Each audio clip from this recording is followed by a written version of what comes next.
Hello and welcome back to the channel. Thanks for coming back. This time looking at the Class 50 locomotives, a fleet of locos that were relatively common around Birmingham in the West Midlands during the 80s and 90s. Certainly visited Saltley many times when I worked there. I have one little tale about the 50s. I wasn't a great fan of looking for cab rides. I know a lot of my colleagues and peers were really into that sort of thing. I didn't get many, but when the opportunity arose, I took the odd one or two. I do recall having a trip to Walsall, of all places, from Lawley Street Freightliner. There was a train 4D58, I think it was, which I think was the Holyhead Freightliner, that required an extra loco to get it through Sutton Park. And the extra loco, pilot loco, was detached at Walsall. That was a Saltley job, and I do remember having a 50, piloting probably a 47 on that with a Saltley driver for a ride through Sutton Park one afternoon, one day, and then light engine back to Saltley. Not the most obvious place to get a 50 for haulage to. So that was my little memory of the 50s. Anyway, enjoy the video, and please like, share, subscribe, and tell us what you think in the comments. They were loud, powerful, and unforgettable. The British Rail Class 50 locomotives, known affectionately and sometimes mockingly as the Hoovers. Introduced in the late 1960s, these machines were designed to modernize Britain's railway network at a time of great change.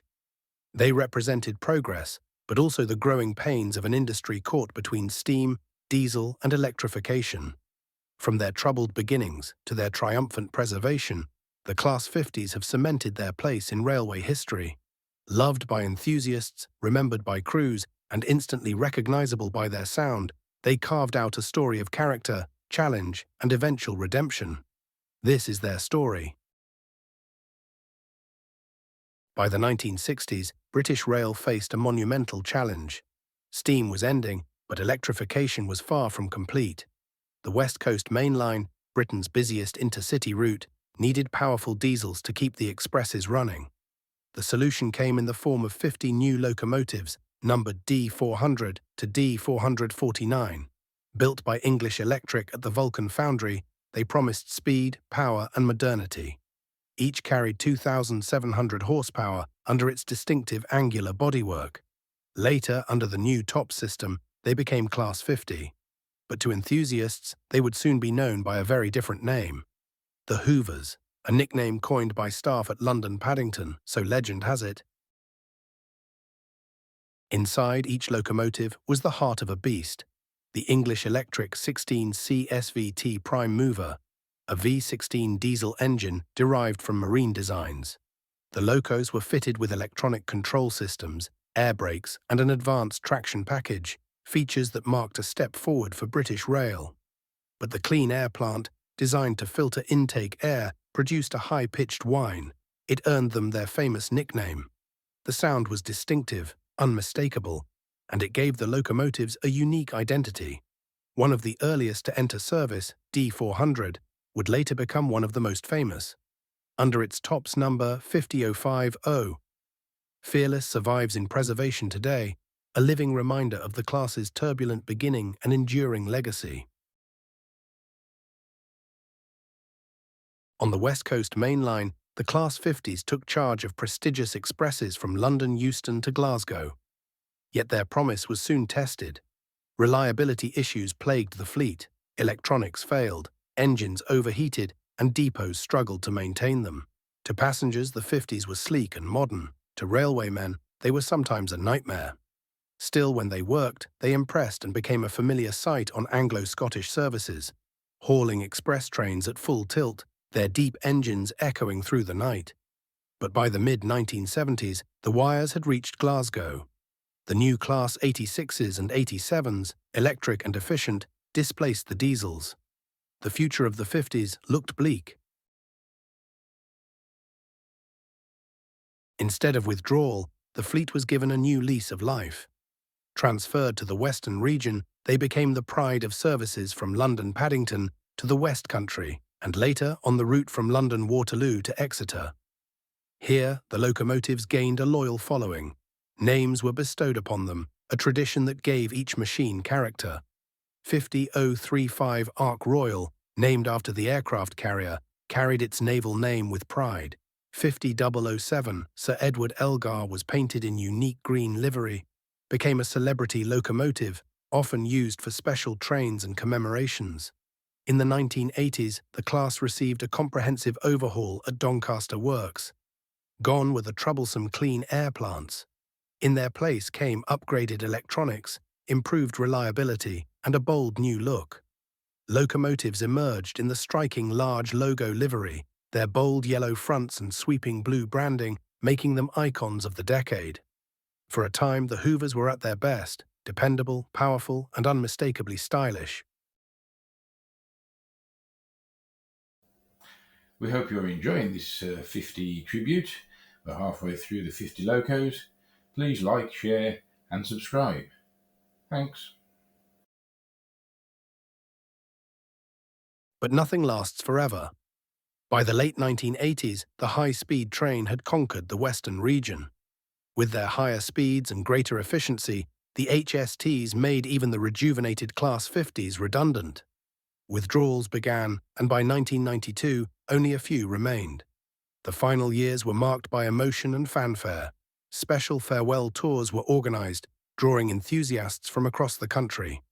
On the 26th of March 1994, the legendary rail tour, the 50 Terminator from Pathfinder Tours, ran from London Waterloo to Penzance, headed by 50050 and 50007, hauling a rake of 10 Mark II coaches. For thousands, it was the last chance to ride behind a Hoover in British rail service. On that day, stations were crowded, camera shutters clicked, and the roar of the 16-cylinder engine echoed for the final time on scheduled mainline duty. By the end of 1994, the British Rail Class 50 era was over. Yet the Hoover story didn't finish there. Thanks to the dedication of preservation groups and individuals, an astonishing number of Class 50s were saved. More than 20 survive, nearly half the original fleet. Some became legends in preservation.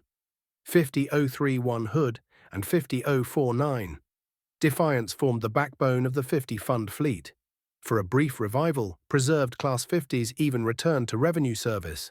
Between 1998 and 2001, locomotives like 50031 and 50049 operated passenger trains on the Valley Lines in South Wales, a remarkable second chapter for locomotives once written off as unreliable.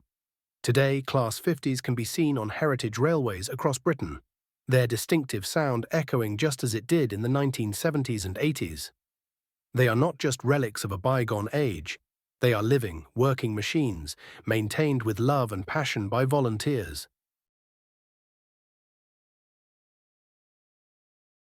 From unreliable workhorses to preservation icons, the Class 50s embody the turbulent spirit of a railway in transition. They remind us of a time when technology raced ahead, sometimes outpacing reliability, but also delivering unforgettable machines. Their names, Glorious, Tiger, Vanguard, Hercules, live on, each carrying stories of triumph, struggle, and rebirth. The Class 50s may not have been perfect, but they were never ordinary. Their farewell tours were a celebration, their preservation a triumph. And today, the thunderous growl of a Hoover still turns heads and stirs memories. The Class 50, imperfect, unforgettable, and utterly iconic.